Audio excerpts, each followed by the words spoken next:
بینەرانی عەزیز ئەو کاتتان باش بەخێربێنەوە بۆ گفتوگۆیەکی تر لەگەڵ کەسایەتیەکی سیاسی.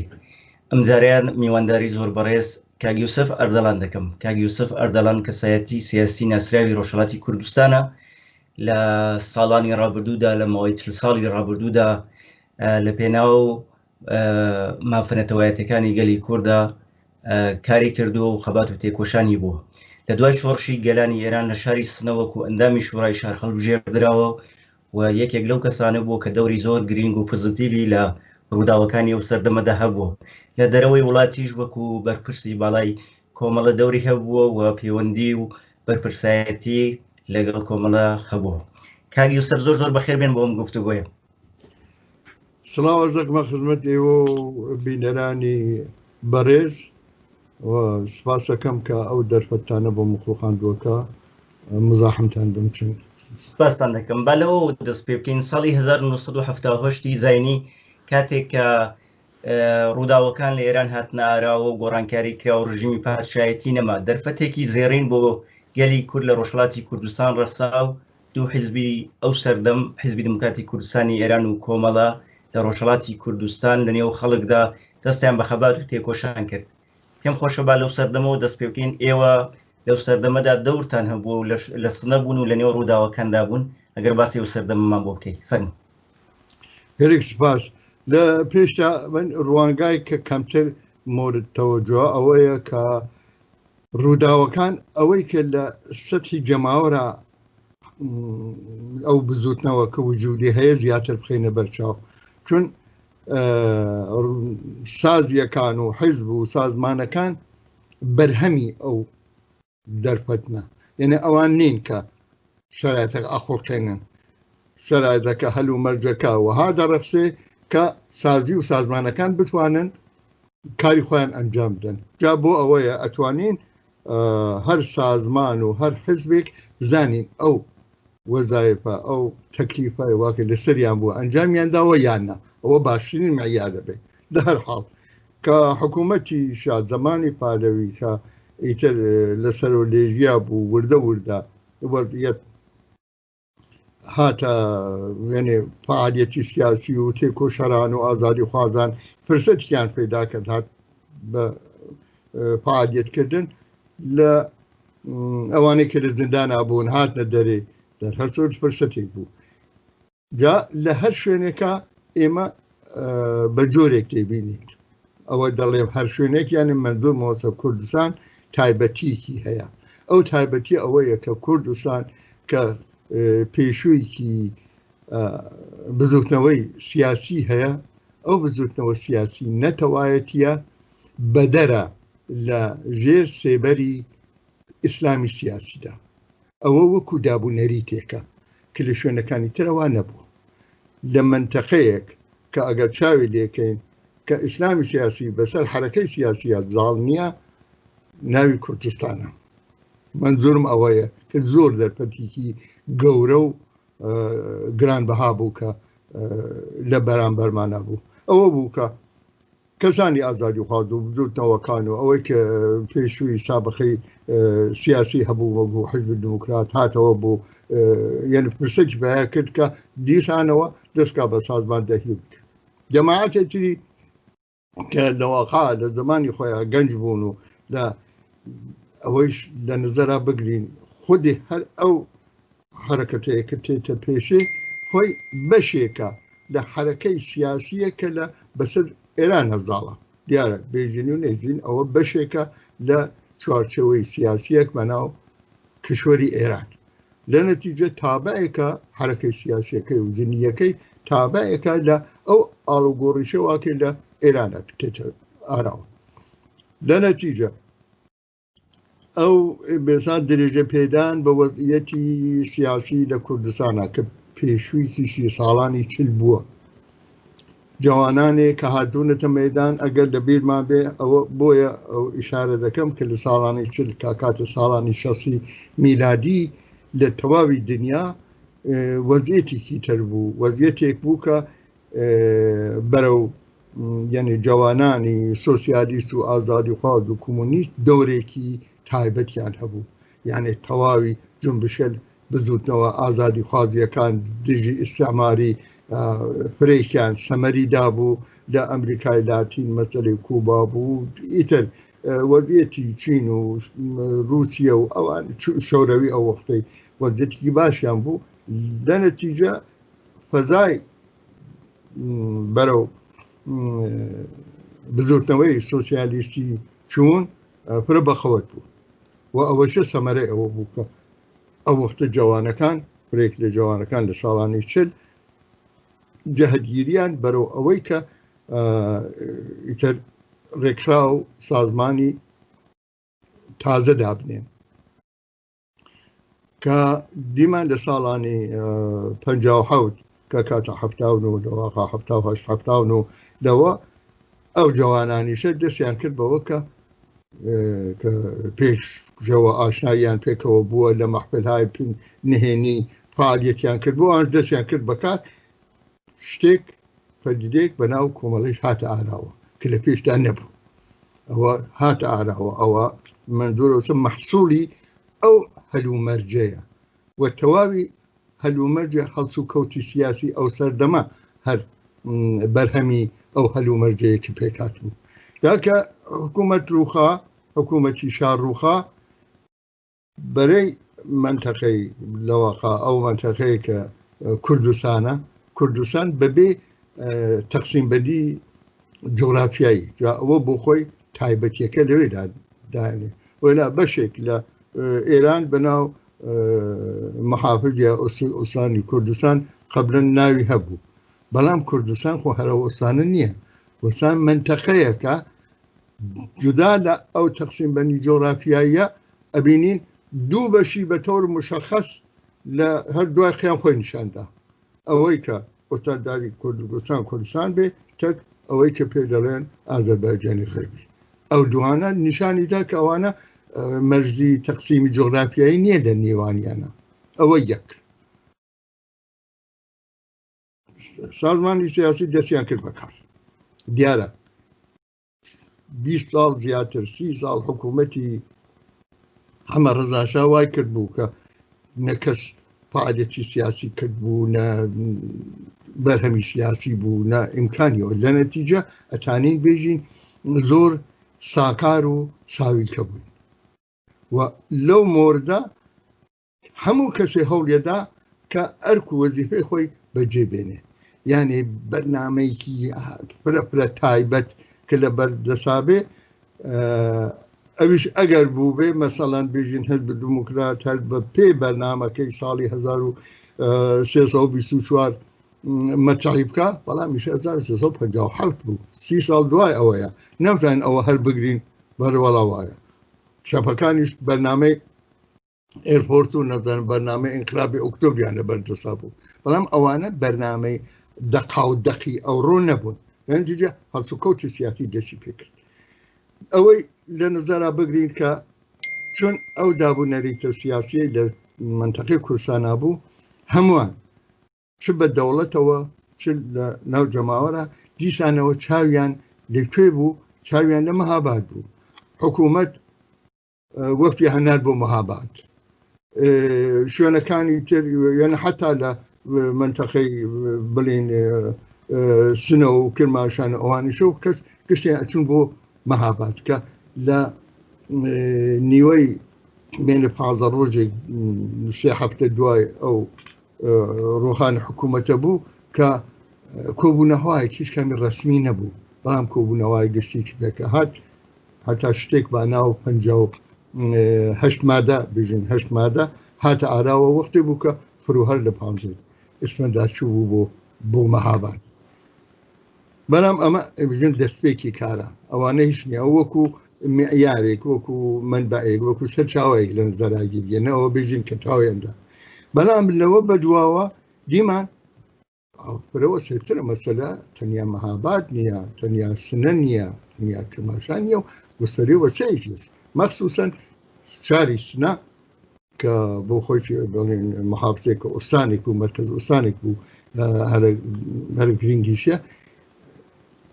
شتێکی ئەوش هەر ئەو تۆ تازە هاتە ئاراوە یەک جەماعەتە پەیدا بوون یعنی مەفتی زادەی ناو بوو کە بۆ مەدرسەی قورئانی بوو لە پێشدا بۆ خۆشی ئیخوان المسلمین بوو ئەو دەستی کرد بەوەی کە هێزی ئیسلامی وەکو حیزبی ئیسلامی بێنێتە ئاراوە ئەو شتە کە لە حرەکەی نەتەوایەتی و کوردیا غایب بوو شتی وامان نەبوو ئەویشە دلیل خاصی خۆی هەست کە دوای شەڕی ئەوڵی دنیایی کە ئەو تەقسیماتە کریا و کشوەرەکان بە وجود هاتن و بە تۆعاشکەم تورکیا و عێراق و سووریا و ئەوانە بە وجود هاتن و ئەو بەشێکی کورد بوون دابەشکریان و لەوەخا چڕۆی مەسەلەی نەتەوایەتی بێژین وەکو داوخوازی بۆ پێکهاوردنی دەوڵەتێک لەوە لا دەستێکە چون پێش ئەوە لەوەخا كان بين حتى حكومة مثلا عثمانية حكومة قجرية فلان أمانة مجموعي لواقع توين كونفدرالي عشائري بون أو فورمة جديد دولة كشورة دواي شرع ولكن لدهوا الدنيا بيك ديت بل گواستنەوەی گفتوگۆکان لە مەهاباد و بۆسنە و بەشداری کەسایەتی ئاینیەکان وەکو مامۆستا شێخ عەزەدین حوسێنی و کاک ئەحمەدی موفتی زادەکەیەوە باستان لێوە کرد توانی پەرەبە پەیوەندیەکانی هێزە کوردیەکان لەگەڵ کۆماری ئیسلامی بدا یان خەساری بە بزوتنەوەی کورد لە ڕۆژهەڵاتی کوردستان گەیاند ئەو دوو کەسایەتیەک ناوتان بوت دوو کەس لە دوو جەهەتی جیاوازە هەست شێخ عەزەدین بۆ خۆی مسلمانێکە خۆشی بە مسلمان دەناسی بەڵام حرەکەتەکە ئیسلامی نەبوو فەرقی هەبوو ئەخەوەشێ فەرق دابنین هەر وەکو بەڕێز قازی محەممەد بۆ خۆی متشەڕع بوو بەڵام ئەو کاتێک کە هاتە جەرگەی شۆڕش و لە حیزبی دیموکراتیەتی بە پوکل و کەڕەواتەوە هات خۆ نهات بێت و دین دابین بکە یعنی ئەوە دەبێت لە یەک جیا بکەینەوە و دوای ئەویشە حتا دوای بێژین ساڵ 24 بەم لاوە ئەبینین هەر کەس کەم کەس نین کە کەلیمەی لەوەخا نازناوی مەلایەن بە ناوەکەیانەوە هەیە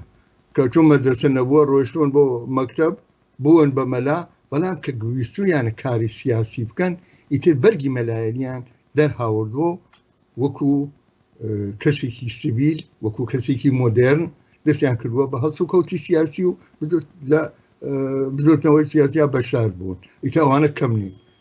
ئیتر مەلاکان بژین لە مەلا ئاوارەوە کە بەپەرگیەوە تامان گشتی ئەو مەسئلە ئەو مەلا بوونە ئیتر لە ئاینەکە اتفاقاً ئاینەکە نەلاوە بە عنوانی سیاست لە دەرەوەی هەیئەتی نوێنەرانی کورد گفتوگۆی لەگەڵ کۆماری ئیسلامی دەکرد ئەحمەدی موفتی زادە ئەویست وەکو دیندارێ وەکو مسلمانێک بێتە ئاراوە مسلمانیش کە ئەوە وتم لە بزوتنەوەی نەتەوایەتی کوردان نەبووە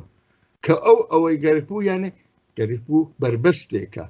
لەبەر مەسەلەی نەتەوایەتی هەر بۆ دلیل واکی لە پێشتا نهاتن ئەخ دوای شەڕی ئەوڵ ئەوە شێخ نورسی کە ڕەهبەری زۆر کەسە و ڕەهبەریشی ئاینیە ئەو مەسئلەی نەتەوەی ڕەفز کرد وتی ئەوە ڕەفزە نەتەوە ئێمە ئومەت ئیسلامی ئەو تەرفدار خلافەت عوسمانی بوو تەرافەت خلافەت دینی بوو لە نەتیجە مەسئلەکە ئەوە لەو وەختەوە ئیتر مەسئلەی ئاینی وەکو حیزبی ئاینی تێک مەسەلەی نەتەوە ناتەوە ئەو بربەست بوو بەڵام مامۆستا شێخ عەزەدین بۆیە بوو بە مامۆستا شێخ عەزەدین کە وتی دینەکە بۆ خۆم ئەو دینی خۆم خۆش دەوێت نامەوێت تەک سیاست تا تێکەڵی کەم سیاست بەرز و نزمی هەیە و ئەوەش واکە علم دەڵێ دروستە لە هەر کوێنێکە گیر بێ ئەوەی قسەکانی لە هەموو وەختا بووە ئەسڵ علمەکە ئەبێ دابنین مەسئلەی دینەکە دابنین بۆ تەفسیر و تەشریحی دوایی باز لەوە دەکرێت لەو سەردەمەدا تەنیا حیزبی دیموکراتی کوردستان ئێران پرسی نەتەوایەتی بەلاوە گرنگ بۆ بەڕێوەبەرایەتی دکتۆر قاسملو هەڵوێستی کۆمەڵە لەو سەردەمەدا چۆن بوو بەنسبەتی پرسی نەتەوایەتی ئەوە ئەرزم کردی کە مەسەلەی پرسی حرەکەی جەماوەری هاتووە ئاراوە مەسئلە ئەوە نەبوو چۆن کوردین پس ئازادی خوازین مەسئلە ئەوە بۆ چۆن ئازادی خوازین دیارە مەسئلەی کوردمان بۆ مهمە مەسئلەکە ئەو ئەگەر بێژم بۆ خۆدی من کە لەو بیانە بەشدار بووم هەرچێ ئەگەر توانیوێتم بۆ من ئەو مەسەلە ئاوا مەترەح بووە وە فەرقێک لە ئەو سەردەمە بلم کەسم دیوە ئەسەن لە بەحسەکانیانە لە قسەکانیانە ئێسش وا دیارەکە چۆن کوردن بۆ ئەوەیە کە ئاوا زووتەوەیان دەستێ کردووە من دەڵێم نە چون ئازادی خواست بووین مەسەلەی نەتەوایەتیمان کە فەرزی ئەوڵە بێتارەوە وەلێ لە دەوری سنە و ئەوانە مەسلەی زیاتر هەر ئەو مەدەنیەت و لەواخە شارستانیەتە ئەسڵ بوو ئەوەی کە بۆ خۆم بەشتا بوون لە شۆرای شارەکانە و دیارە چون لە کوردستانە بووین مەسئلەیە کە هەویەت من وەزیەت من دیارەکاوە کە ئەمەوێ شارەکە خۆم ئیدارە بکەم شارێکی کوردیە بۆ خۆم کوردم یعنی ئەوە تێکەڵاوە لەسەرەوە بەسەر ئەوە نییە چون کوردم پس ئەمەوێ شۆرای شاردا بنم چون شۆرای شاردا دەنم مەسەلەی کوردیەکە تێتە ئاراوە بۆچی گفتوگۆکان بە ئاکام نەگەیشتن و شەڕی سنە ڕوویدا بەخوایتر شەڕی چنە ڕووی شەریکی ئەوانەوە ئەوە لە پێشدا کە دوای ئەوە مەسەلە ئەوەیە کە پێش قیام لە سنە حرەکەتێکی زۆر ئاسایی تەبێئی پێش هاتبوو ئەوی شۆرای مەحەلەکان بوو یعنی وەزیەت ئەمنیەتی وەزیەتی خاروبار وەزیەتی ژیانی خەڵکەکە لە خەتەرا بوو ئەوە ئەسڵ ئەمەڵێکە بێ کاردانەوەیکە لە مقابڵی دنیای دەرەوە کە لەناو هەر مەحەلەیەک یا لە دەوری هەر مزگەوتێکا چون لە مزگەوتەکانە بوو ئەمانتانی کۆبوونەوە گەنجەکان و گەورەکان و ئەوانەوە کە ئەیانەویست بە خەمی دەردی خەڵکەوە بن کۆ دەبوونەوە چارەسەری ئەو کارە بکەن کارهای فرایانە کرد بۆ خزمەتکردن بە ئەوانەواکی ناتەوانن بۆ ئەوانەواکی خزمەت گوزاری بکەن بە خەڵکی مەحەلەکە 56 مزگەوت پێکات بوو یعنی وەکو شۆرای مەحەلە یا ئەو شۆرای مەحەلانە ئەوەی تۆ باسەکەی فراخانێ باسی بکەین ولی هەرەوە بە کورتی بێژم کە لەو مەحەلانە پێک هاتبوو حتا زمانی شا بوو هێشتا شاپور بەختیار لە سەرکار بوو ئەو نەزەرە هاتە پێشێ کە ئێمە ئەم مەحەلاتە کە ئابۆ جۆرە ئەتانین وەزیەتی ژیانی خەڵکەکە پێ بگەین و مەسەلەی تەقسیمی نەوتان کۆنتڕۆلی خاروبارە کۆنتڕۆلی خەند و شەکەروشتە کە کۆپۆن بوو گشت ئەوانە بکەین و بازاڕیش هاوکاریە کرد بە تەواوی قیمەتەکان نەچێتە سەرەوە ئەوە زۆر مهم بوو لەو شارای بازارە کە بۆ خۆیان یعنی تەواوی مەحەلەکە ئاوا بووی کرد گشتیان پێکەوە قسانە کرد دیما ئەگەر بۆ دروستە بۆچە خۆمان بە تۆر کولی ئیدارەی شارەکە بەدەستەوە نەگرین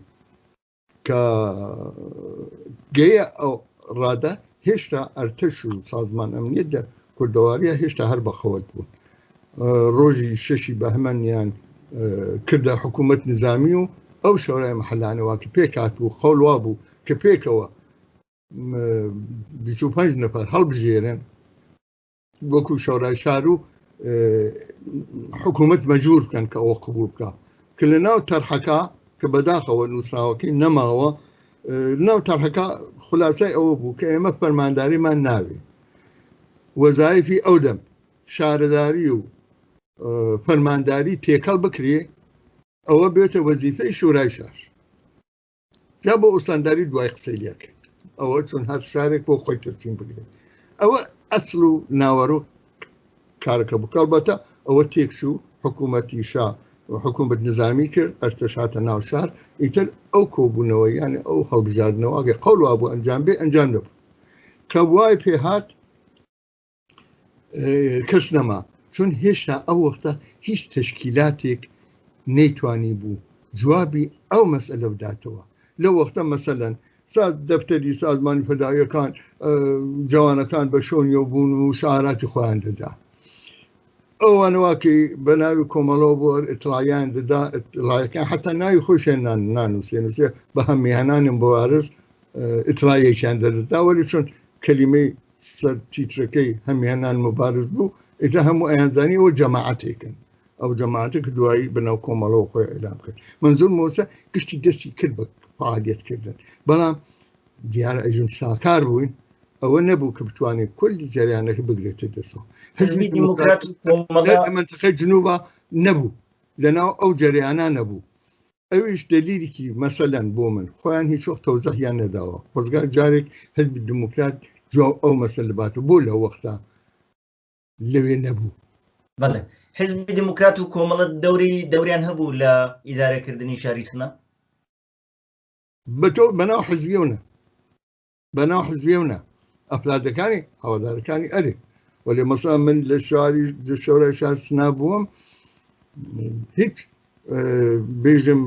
پەیغامێکیش مەسئلەیە کە بگرم بێژم ڕێنوێنیەک یا قسەیەک یا هەدا جوابی گزارشێک کە داوێتم بە کۆمەڵە ئەو جوابە وەرەوە نەگرێتەوە حزب دموکرات ئەسڵ بەشداری نەکرد چون بەلای منەوە من ئەوە نەزەری منە ممکنەوانە بێ بەڵام بە نەزەری من باشترین ئەوەیە کە چۆن حزبی دموکرات هەر بەهۆی ئەو بەرنامەی ساڵی 25 بوو ئەو بەرنامەی ساڵی 25ش بەرنامەیەک بوو کە ئەو زمانی ئیستالین بوو بەرنامێکی ئیستالینی بوو کە حزبەکە بە ئەوە حزبی حاکم تعریفە کریا یعنی حزبی دموکرات خۆی وەکو حزبی حاکمی تاقە حزبی حاکم تعریفە کرد بەڵام یوسف لە 1325 حزبی دموکرات کۆماری دموکراتیکی کوردستانی ڕاگەاند بوو لە مەهاباد بەڵام ئەم حزبی دموکراتە لە ساڵی 50 داوای خودمختاری بۆ ڕۆژهەڵاتی کوردستان دەکرد دیارە ئەو لە فەرقی کردووە وەلێکانێ وەختی بەرنامەکارەوە بە خۆی بە تاقە حزبی حاکم دادەنا کە وەختی وابێ هەر ئەو شۆرە مەحەلات و ئەوانە کە پێکتێ ئێوێ حکوومەت شارەکە بکە ئەو حزبە دەبێ ناخوێنێتەوە تەکیا یا دەبێ ئەوە حزبی بێ یا ئەگەر حزبی نەبێ نەیتوانی خەلیکە ئەوشان لە ساکاری ئەوەڵ یا هەست ناتانین بێژین وەڵا دروستە ئەفرادەکانێک کە هاتنەوە حزب دموکراتیان دیشانەوە سازماندا هەمویان باسابخە بوون باسەوات بوون و سەردەمێک فعالیەتیان کرد بوو بەڵام بۆ ئەو سەردەمە جوابی ئەو مەسەلانە لە وەختە نەتانی بەرەوە هەر بۆیە لە شاری سنا غایب بوون وەختی ئەوەڵ جەلسەیەک شەورای ئینقلاب هات بۆ شاری سنا کە ڕەفسەنجانی بوو بەهشتی بوو ڕەفسەنجانی بوو بەنیستە دەربوو وەزیری کشور بوو بە تۆ عاشقم گشت ئەوانە هات بوون کە بەهشتی پرسیاری کرد وتی ئاغایانی دموکراتان لەکوێ دەتوانن بەلێ دەستن شەردان شوێن بە گرد داوە بە دەورە دالیشت بوو وتم وەڵا دموکراتێکیان نیە لێوە تعجبیان کرد یا هەر لە عین ئەو حاڵە منزومەوەیە هەر لە عین ئەو حاڵە بەڕێز قاسملوو دکتۆر قاسملوو لە تاران بوون یعنی وەفتی حزبی دموکرات هەر دروست هەر لە وەختا لە تاران بوون ئەیانەویست بە وتوێژ لەگەڵ دەوڵەتی بازرگانە مەسەلەکە حل بکەن یان ئەوەیە لە حاڵەتێکە مەسەلەکە بەدەست شۆرای ئینقلاب بوو بۆچی کورد خاوەن گوتارێکی هاوبەش نەبوو لەو سەردەمە نەخێر ئەسڵ نەبوو و ئتفاقەن مەسەلەی ئەوەیە کە باسکردن لە ئەو زەمانە یعنی لە دوای قیامەوە تا 28 مرداد 28 گەلاوێش کە حکوومەت حملەی کرد ئەو دەورانە دەورانێکە دەبینین دەبێ چاوی پیا بخشنینەوە نەبوو ئەوە بژن ئێمە ئەوەمانە کردو ئەومانە نەکردو ئەو شتە بوو ئەو شتە نەبوو بەڵکو وەکو حافزەی تاریخیمان وە بیربێنینەوە کە بتوانین پرۆسەی حرەکەتی جەماوەریەکە ببینین لەوەیە هەست ئەتانین جواب وەرگرینەوە بۆچی ڕێک نەکەوتین بۆچی ڕێک کەوتین بۆچی جواب مەسئلەکەمان درایەوە بۆچی نەدرایەوە تەک حکوومەتە بوو ئاوا بوو بۆ ئاوا نەبوو وەختارەکە حرەکەتی جەماوەری ڕۆژ بە ڕۆژ ئەهاتە ئاراوە مەتایبەت لە منتەقەی جنوبە حرەکاتێکی زۆر گەورە بوو وەکو ڕێپێوانی مەریوان بوو وەکو نازانم مەسەلەی کۆچی مەریوان شارێک کۆچی کرد نازانم ئەدوای شتی ئاوە ئەوە دیارە حکوومەت گەرێکی بوو بەری بگری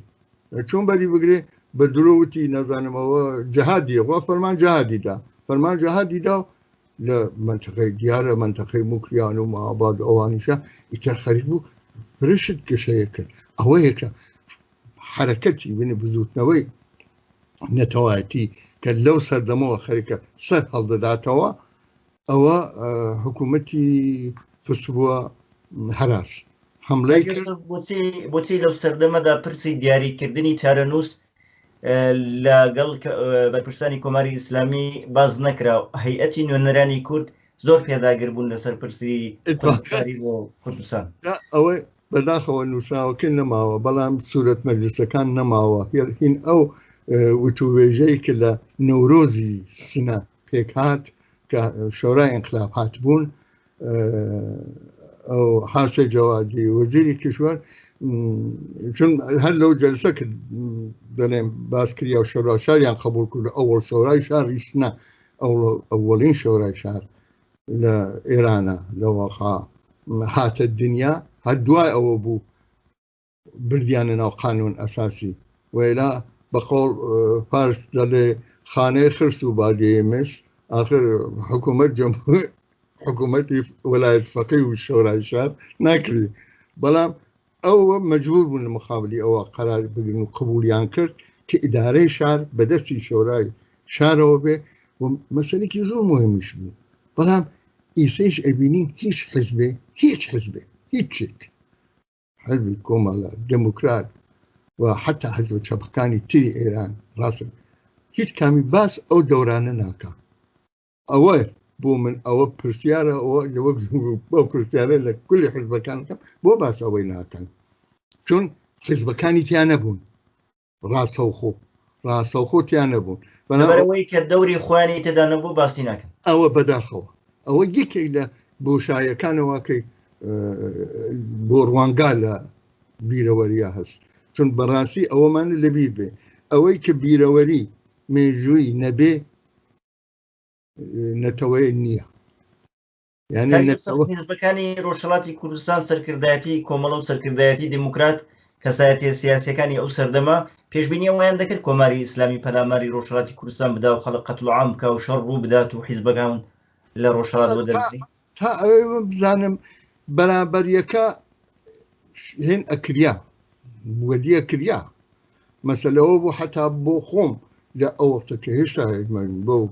کۆمەڵەیە کە هێشتا تازە یەکی نەگرت بوو ئێمە پێش قیام لە بێرمە ئەو ئیدە هاتە بەرەوە کە ئەگەر ئاڵوگۆڕێکیش بکرێ هێشتا قیام نەکرا بوو ئەگەر ئاڵوگۆڕێ بکرێ ئەزانین شتێک ئێمەتیابین نییە لە نەتیجە دەبێ خۆمان ئامادە بکەن بۆ دوای ئەوە بوو ئێمە بەش بە خۆمان من وەکو تاقە کەسێک بەش بە خۆم مەسەڵان وە گشت هاوڕێکانی تر بەش بخوای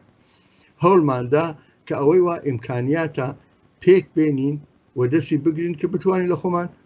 بەرگری بکەین حزب دموکرات توانی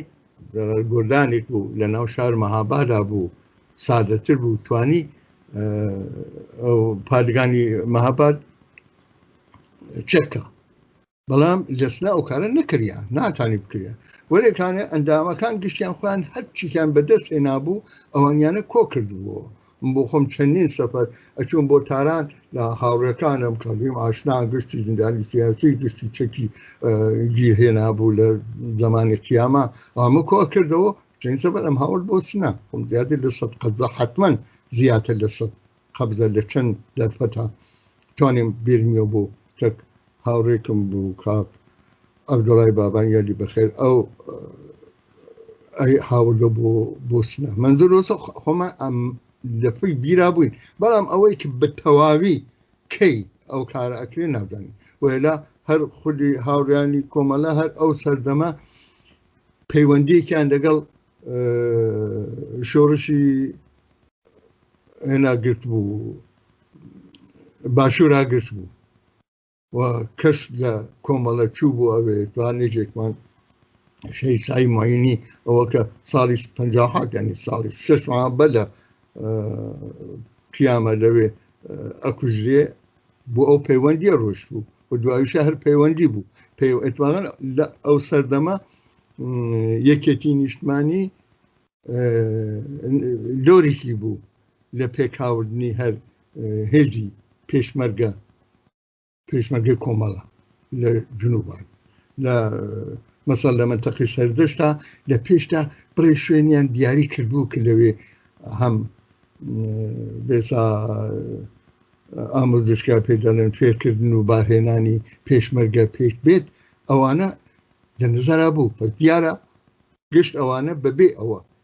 دقیق تعینی بکەن گشتی لەبیر ئەوە بوو کە ممکنە کاریشی ئەوە بکرێ هەر بۆ وەختێ حملە کرا گشتی بەبێ ئەوە لە شارەکانە بێوێ مەخامەتکە و بەرگری بکە گشتی چوو بەرەو سەردەشت و بەرەو سنوور کە شتێک بوو لە پێ لە نزەریاگرو ئتفاقەن دوای متەوەجە بوون کە لازم نەبوو ئەوا بکرێ لازم دەکرا حیزبەکان لە ناو شارمابانەوە دەکرا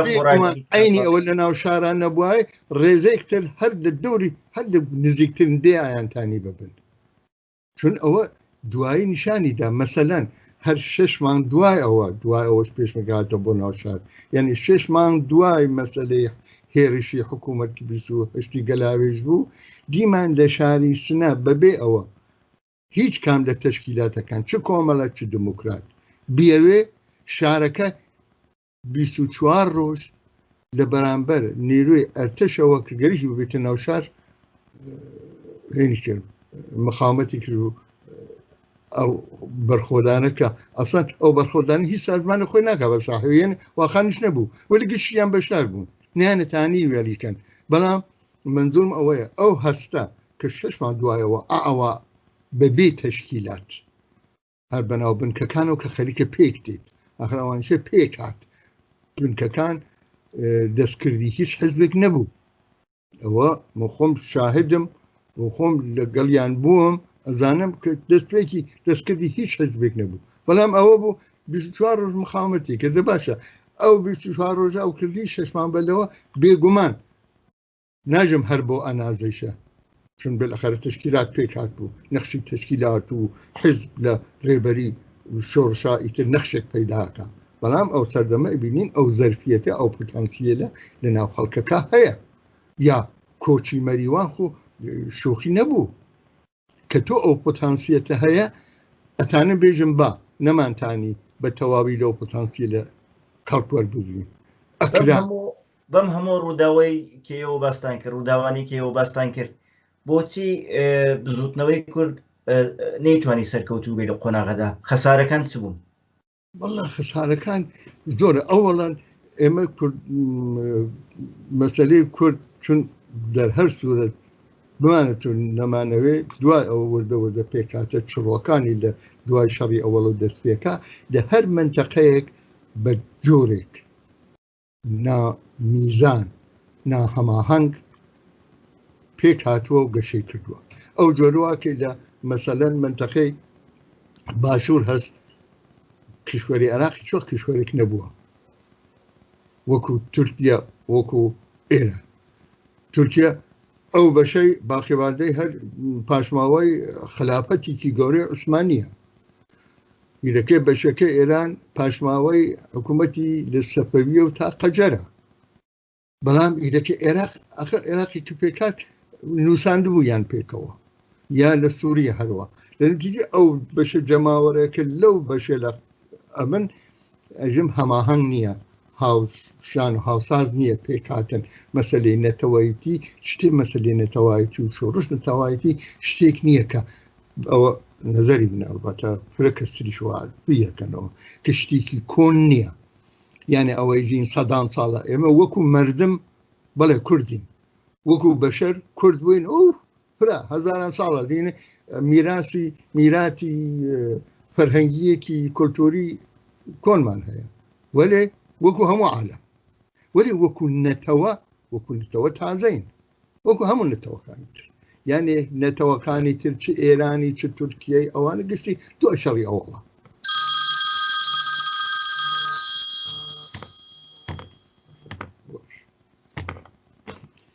بەگەر سەر ئەو سەردەمە لە نیوەی ئەوەیە ئەو مەسەلە کە تێت ئەوە فەرمایشکە بۆچی خەسارەکانی کامەیە خەسارەکانی هەرەوەیە بەسراوەتەوە بە وەضعیەت و هەلومەرجی ئەو کشوەرانە ئەو دەوڵەتانە واکەی تێدا بێسا هەین ئەوە ئێمە تابەیەکی لەوە ئەگەر قیامی نازانمە سەرهەڵدانی ساڵی 57 یا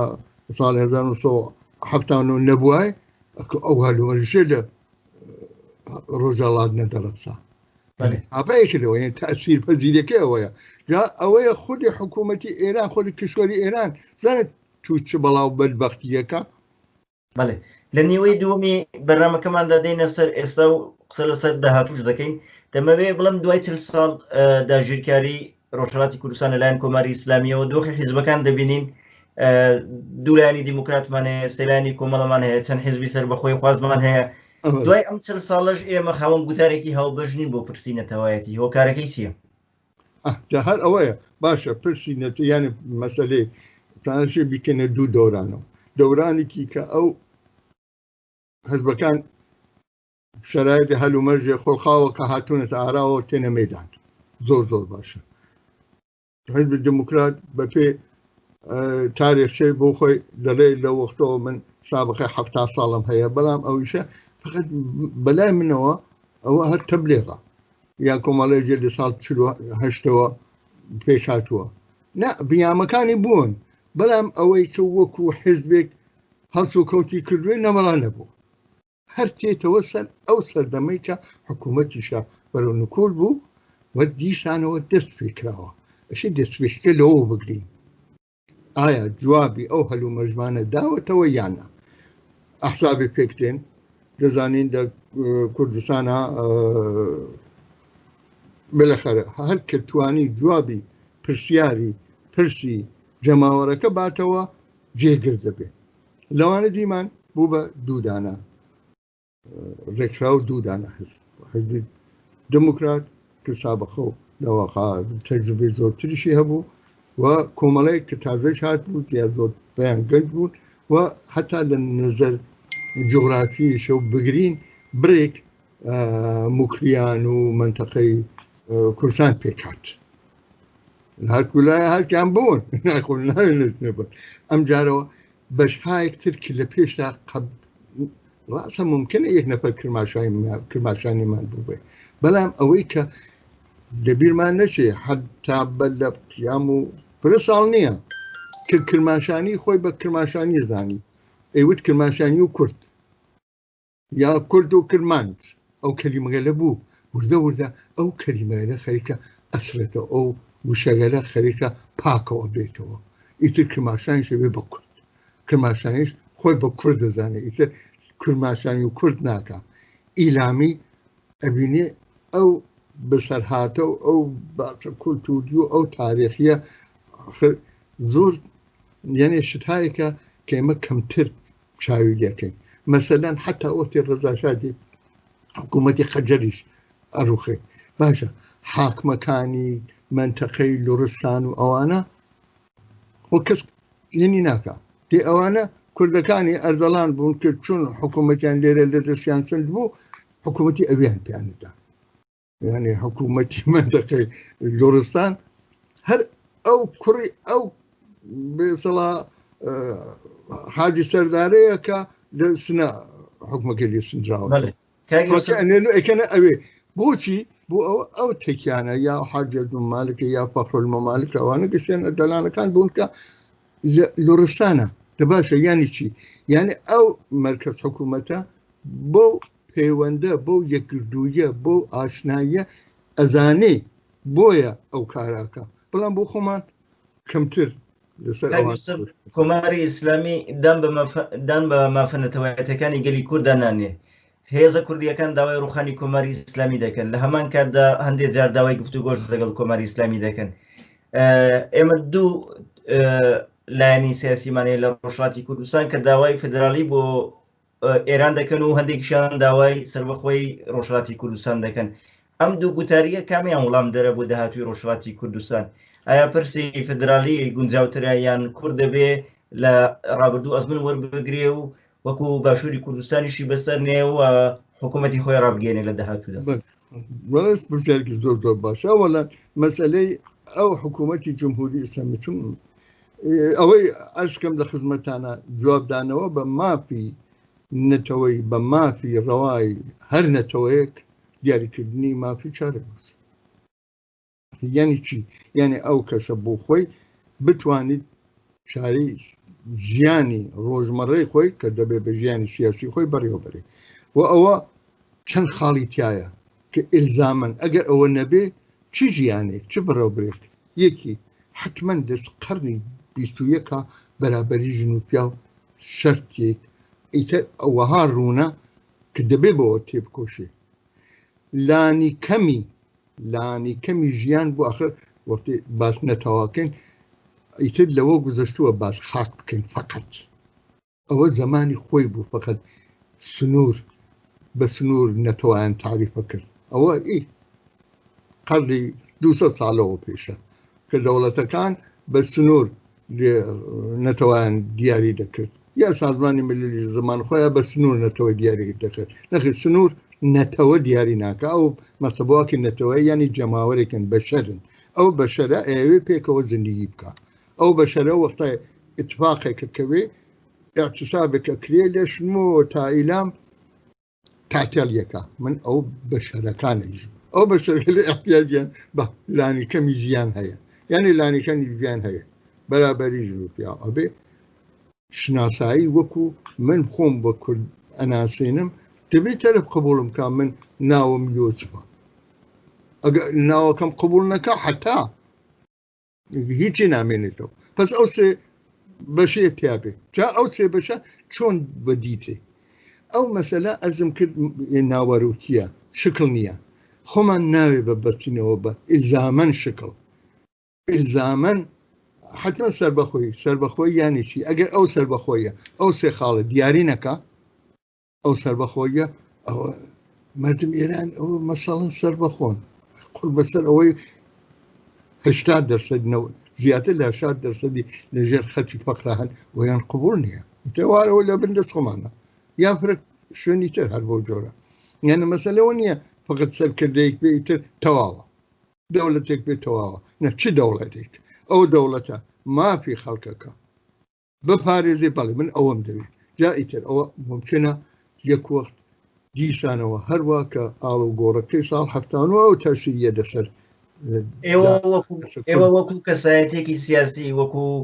هەڵسوڵەیەکی سیاسی چ جۆرە سیستمێک پێشنیار دەکەن بۆ داهاتووی ئێران و بۆ ڕۆژهەڵاتی کوردستان ئەوە دیارە نەبوونی جمهوری ئیسلامی شەرتی ئەوەڵە یعنی بەبوونی حکوومەتی وەلایەتی فەقیه حکوومەتی دینی حکوومەتی دینی هەر دینیەک ئەوە نەقزی غەرەزە ئەوسە نەفی ئازادیە و دموکراسی بەو معنا کە ئەو سێ نەزەرە قبول بکات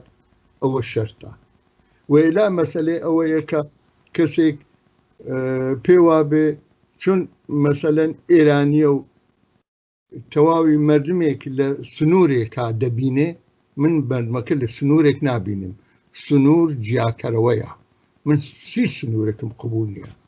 کە ئەوەی واکەی تۆ دادەنێ ئیلزامەن لە سنووری ئێرانە کام سنوور تێدای ناوە بۆ مندام نەناوە جاوەتێ ئەو سنوورە لە زێهنمانە پاک بکەینەوە وەکو بەشەر ئەتانین پێکەوە ئەم جارە قسە بکەین چ ئەتوانێ حکوومەتەکەمان جودا بێ چ نەبێ یعنی ئەسلەکە من دان ببان دموکراسیەکەەوە تا ئەوەی کە ئیلزامان بێژم ئێزامان خۆت مختاری بێ یا فدرالی بێ یا کۆنفدرالی بێ چون کۆنفدرالی مەساڵان کۆنفدرالی چییە دێ لە زمانی پێشووترا حکوومەتەکانی عوسمانی و قەجەر و ئەوانە کۆنفدرال بوون کۆنفدرالی بەڵام چی عشایری کۆنفدرالی کۆن هەر ئاغەواتێک لە شوێنی خۆیان دەسەڵاتی بووە ئەو کۆنفدرالیانێ ئەوە لە باشە من ئەو فرمەم بۆ چییە من ئەو فرمەم ناوێ من ئەگەر کۆنفدرالی تازەیشم بوێ مەبناکەی هەر ئەو دموکراسیە سەپەس ئەوەڵەکەی ناوەڕۆ قەزیەکە ئەگەر پێک بێ لەسەری جا بە چ فرمێک ئەوە ئیتر بەڕاستی بەرامبەری هێزە تاینیەکە ئەوە ئەگەری هەر گۆڕانکاریەک لە ئەگەری هەر گۆڕانکاری حتاکەی بە قەوڵ مارە بەوە نێژێ ئەوەی لە گیفاندا بێ و ناتانی بکڕی پەنجقەران هەرەوەکە یانی تۆ هەرچێ هێزی سیاسی تەشکیلاتی بە قەوەتر بێ دەستکەوتت زۆرترە بێ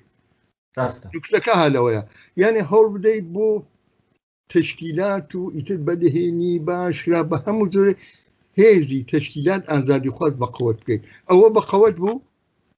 شت بەدەستێنی ئەوە قەوەت نەبوو ئەوە ئیتر هیچی ڕێکەوتێک تەک نازانم حکوومەتی فڵان کەسە کەوتە فڵان کەسەکە بۆ خەڵکی هیچی نایێ ڕاستە قسە زۆرە و کاتەکەمان زۆر کەمە بەڵام دەمانەوێت باسی زۆر لایەن بکەین لە ئەگەری هەر گۆڕانکاریەک لە ئێران و ئەگەر کۆمەری ئیسلامی نەمێنێ بڕۆ خێجا بە بابەتی دەرەکی بێ یان بە خۆپیشاندانی ناوخۆی بێ بە هەر ئەگەرێک بێ حیزبەکانی ڕۆژهەڵاتی کوردستان توانای ئیدارەکردنی ڕۆژهەڵاتی کوردستانیان هەیە؟ وەڵا من حیزبەکان ئەونا بە ئەزمون نازانم کاری وا بکەن کاری تشکیلەتیان کردووە بەڵام ئەزمونونەکاندا هەر ئەو سەردەمی ئەوەڵی دوای قیام نەختاڵێ نکولی هێنا خەڵک خۆی ئەتانی ئیدارێ بکە ئێمە دیمان شۆرای شاری سنا هیچ نە حکوومەت پشتی لێ هەڵکرد هێنەکانیش تشکیلاتەکانیش نەچوونە یارمەتیە بەڵام دیمان ئەوە حیزبەکان نەبوون کە شارەکان ئیداراکەن خودی خەڵکەکە بوو باشە مێژوو دووبارە نابێتەوە لە حاڵەتی وادە نەنا ئەوەشی نقصانەکەی ئەو وەختە کەڵکۆر بگرین یانەکانی ئیجازە بدەین بەوە کە شورای مەحەلەکان بێ بە شۆرای شارەکان شورای شارەکان ئیدارە بکەن و ئەتوانن ئیدارێ بکەن ئەزمونی باشووری کوردستان ئەگەر بمان هەوێ وەکو ئەزمون وەربگرین وەکو ئولگۆیەک وەربگرین ئایا حکوومەتێکی لە شێوەی هەرێمی باشووری کوردستان دەتوانێت بۆ داهاتوی ڕۆژهەڵاتی کوردستان وڵام ببێت حکوومەتی باشووری کوردستان حکوومەتی حیزبیە و حکوومەتی حیزبی ئەوەسە کە ئەیبینی و تازە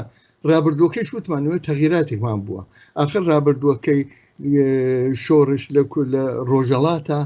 ڕابردوویەکی شارستانیەت و حرکەتی جەماوەریە حرکەتی جەماوەری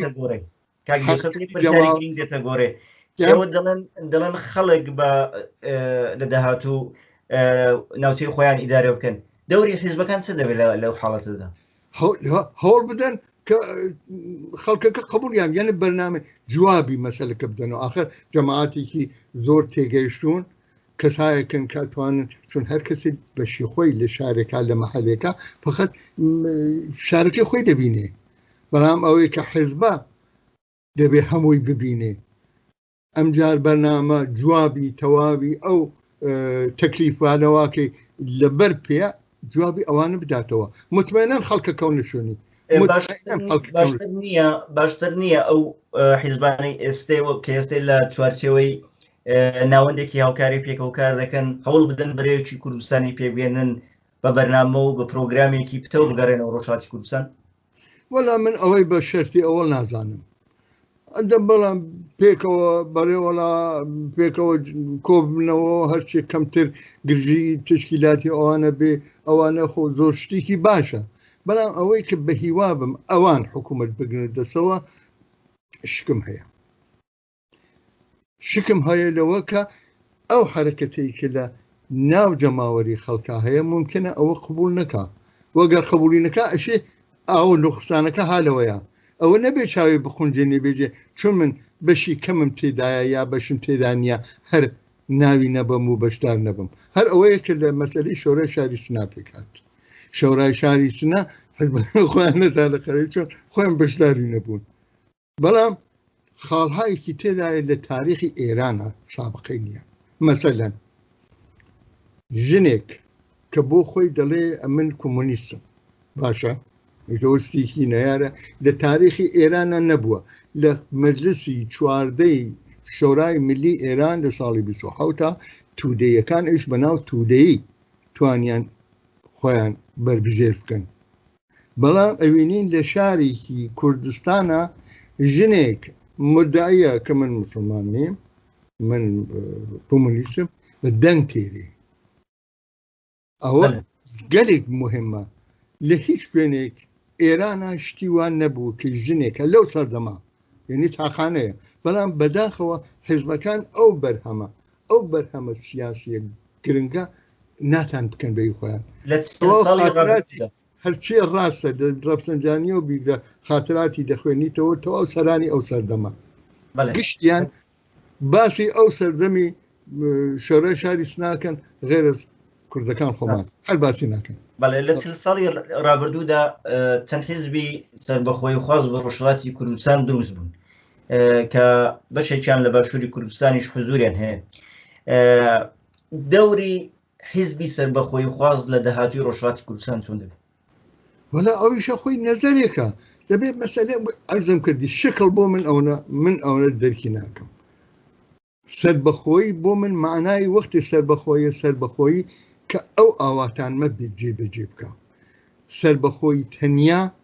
فەرمی قانونی یا فۆرمی کلاسیک یا فۆرمی دیپلۆماتیکی هێندە بۆ من هێن نییە مهم نییە سەربەخۆیی فەرمی ئەبینم لە خەلیجا ئەو شێخنشینەکان سەربەخۆن شێخنشینی لە کۆیتەوە بیگرە ئەبوو زەبی بیگرە شارجە بیگرە ئەو بەحرین بیگرە سەربەخۆیکی وا ئەوە دڵم ناتەزنێگەشی بە ڕفراندومیش هاتوون آخر بەڵام ئەوانە دڵ من ناکرێت کە هەروە چاوم بخۆن جێ نەبێژم سەربەخۆی ئەخە سەربەخۆنی وەک بەحرین بۆ چییە والیەکی تر دەورای ویلایەتی کوردی تەواو بووە دەبێ ئەوە نقطەیەک بنینە ئاخریەوە ویلایەت بێ وەلایەت لەگەڵ پرسی ڕیفراندوم چۆنن ئایا پێتان وایە لە داهاتوودا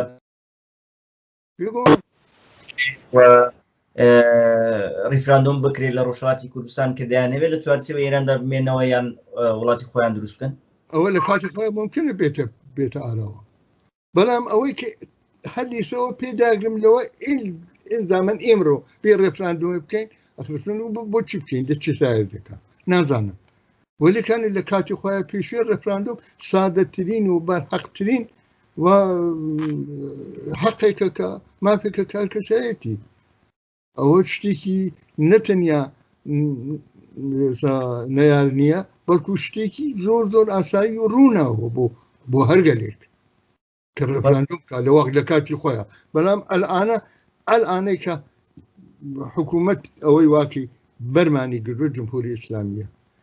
ئیتباخەن ئەلئانە هاوکاری و هاودەچی تەک ئەوانەی واکە نەیاری جمهوری ئیسلامین ئەوە باشە یانەکانی ڕێکەوتن هەر ڕێکەوتنێک تەک جمهوری ئیسلامی کە ئەتانی ڕۆژێک بە حکوومەتی جمهوری ئیسلامی ئیزافە بکە ئەوە بە نادروست دەزانم هەندێک کەسایەتی لە نێوخۆ بانگشەیەوە دەکەن دەیانەوێت لە چوارچێوەی کۆماری ئیسلامیدا حیزب دەبمەزرێنن ڕای ئەوە لەو بارەوەچی ئای بابا ئەوە نەختاڵێ شتێک بخۆڵی مارەوەی زۆر گاڵتەیە ئەوە گاڵتەیە وەختارەکە هیچ کەسێک حتا لە دەربڕینی نەزەری تاکی خۆی ناتوانانی بێ ئەو حزبێکی ئاوا دابنێن مانای ئەوەیە کە ئەوێ خەڵکی پێ بخەڵەتێنێ مطمئنە نەگە بە نەفینەوەی ئیجازە پێ نادا ئەوەی ئەزانین نایارەکە جمهوری ئیسلامی نایارەکانی خۆی بە هەر شێوەیەک بێژی لەبێن بردووە لە قەتوعامەکان زیندانی سیاسیەوە بگرە تا هەتا ئێنەکان تێرۆرەکان دەرەوەی وڵات زین چەندێکی لە باشوورە تێرۆر کرد هەر حکوومەتی جمهوری ئیسلامی ئیتر سەرکردەکان بەجێ خۆی تەروری سەرکردەکان ئیتر دزین و بە توارشکەم کوشتن لە ناوشارەکانە ئەوانە خۆ هەمومان دیوە دی کەسی نەیاری خۆی کەسی ئاوابێ چه ئینتزارێکم لێ هەیە فقط پێم بڵێ کورد جە من ئەو کوردایەتی واکە ئەو گەرێکی بینام بێت هەر بەو جەرواکە کوردایەتیەکەی ئەحمەد موفتیزادەم نەدەویست ئەحمەد موفتیزادە خۆ نەیەوت من کورد نیم وەیسش ناژێ پێشمەرگە مسلمان کوردە بەڵام ئەوە بێر مسەرجە من ئەو کوردایەتی من کوردایەتی بە شەریکی ڕەها و ئازاد و ساحب عەقیدە و ساحب بیر و باوەڕ و هەر عەقیدەیەکی بێ بەڵێ کاک یوسف جان لە کۆتایی بەرنامەکەمان نزیک دەبینەوە بەداخەوە کاتەکە کەمەوە پرسیار زۆر ماوە ئێوە وەکو کەسایەتێکی ناسراوی سیاسی ڕۆژهەڵاتی کوردستان پێشنیاتان چێ بۆ ئەحزابی سیاسی بۆ خەڵکی ڕۆژهەڵاتی کوردستان بۆ ئەوەی پرسی کورد لە داهاتوو تووشی ئەم کێشانە نەبێتەوە کە لە ڕابردوو ڕوبەڕووی بوونەوە وەڵا ئەوەی کە فەرمایشەکە ئەو زۆر زۆر سەنگینە ناکرێت نسخەیەکی ئاوا یا قسەیەکی ئاوا بکرێت بەڵام مەسئلەیەک ئەوەسە کە ئێمە ئەوەیش دەبینین مەسئلەی کورد هەروە ئیشارەم کرد ئەو حافزەی تاریخی ئەو بیوالی تاریخیمانە لزتە وەختارێکا بووە کورد سەرهەدانێک چڕۆیەک بووە سەرکوت کراوە دیزانەوە شتێک هاتووە بەرەو سەرکوت کراوە هەر مقایسەی ساڵی 25 بکەین تا ساڵی 57 25 وەختە سەرکوتەکری ئیتر نییە دوایەوە هیچی بەڵام لە ساڵی 57 خۆت شتێ نەپساوە ئەمەیە ئەگەر بێژین سەر هەڵدانەوەی نەتەوایەتی و ماخوازی ئالەویە و پتەوتر و ڕۆژ بە ڕۆژ نەتەنیا کەمەوە نەبووتەوە پەرەی سندووە پس تێتە سەرەوە شتێکی ئاوایە لەسەر ئازادی خوازی مۆدرن کە ئالەم سەردەمە سەری هەڵداوەتەوە دەبێت هەرچی زیاتر بڕین پێکهاتن ئەو شۆرای مەحەلە و بەنووسەچوو ئەلعانە بسوورەت کارگەل مەدەنی تێتە ئاراوە لە کارگەر مەدەنی هونەریە و لە تەاترەوە بیگرە هەتا مەسەلەی ژینگە پارێزی تا خزمەتکردن بە خەڵک ئایسە بەرەو زمسانە هەر بوو ئەو وەختی شتە ئەڵێ خەڵکان لە مەحەلەکان کۆبنەوە یارمەتی یەکتر بدەن کە لەو جێچەڵی سەرما و کۆرۆنا و بەدبەختیە هەرچی زیاتر هێن بکەن مخالفەت تەک نازانم تەرکی ئەتیادا لەو جۆرە شتانە ئەتوانێت یا کۆ بێتەوە جا دەرفەتێک پێ هات ئەوانە پێکەوە ئەتوانن جەمۆ بنەوە واتوانێت جا چەندە لایەنگری ئەو ئەحزابە چەندە لەم دەرفەتە بەشدارن ئەوەش نظری خۆیان ئەتوانن لە وەختە باشتر بدەن بەڵام یارمەتیدان و کۆمەکردن بە خەڵک بە یەکتر باشترین هێواتە وەلی تر کەوتنەشۆن ئەحزابێک کە حکوومەت گاوێتی دابنێ یا حکوومەت ئیجازەی پێ بدا فعالیت بکە ئەوە بەڕاستی دەبێ وەکو ببە بینینە لاوە چون ئەزانین حکوومەتەکان ئەو کاراناکەن لە زمان شاشا بووە هەموو شتێکەکەن لە زمانشان مەسەڵەن خود حکوومەتیشا شتێکی دانە بەناو شەفەق سرخ سیروز ناوەندیەک بوو دوایەوە هات کە لە سازمان ئینقلابی جودا بووەوە بەڵام بۆ سازمان ئینقلابی سازمان ڕەحایی بەخشی دانا حزبی چەپ و فڵان و ئەوانە زۆر کەسیشیاندا بە قیسمە و زۆر کەسیاندا بە کوشتنە بەڵام شتێک بوو هەتا بەنهێنی حکوومەت دای نابوو ئیسەیش ئەو حزبەیکە بەنهێنی حکوومەت دای بنێت تا چەرسە بە ئاشکرا ئەوانە ببەن دەبێت ئەو بوانە لە نظرا بگرین ئەوەی و ئیتر باقیەکەی دیارە هەر بەو جۆرە خۆمان دیمانە گشتی ساحی و ئەخ و فام و شعورە و ئەتانی ژیانی خۆیان بڕێوە بن مطمئنم کە ئەو دەستکەوتواکە ئەم بزافی نەتەوایەتی لە کوردەوە لە کوردستانە مەخصوسەن ڕۆژەڵات بووە کە پێشینە و ڕابردووی ئاوا گەشەداری هەیە حتمما دەستکەوتی زۆرتریشی دەبێت بەخەوەتر بین دەستکەوتمان زۆرترە بێت فرمەکەی ئەو وەختاتانی تاینکەین ئەانە لە خۆڕا خۆمان تووشی جێچەڵی ئەم فرم و ئەو فرم نەکەین زۆر زۆر سپاس دەکەم کاک یوسف بەردەڵام بۆ بەشداریتان لەم گفتوگوێدا گەلێک سپاس لایوەش سپاسان دەکەم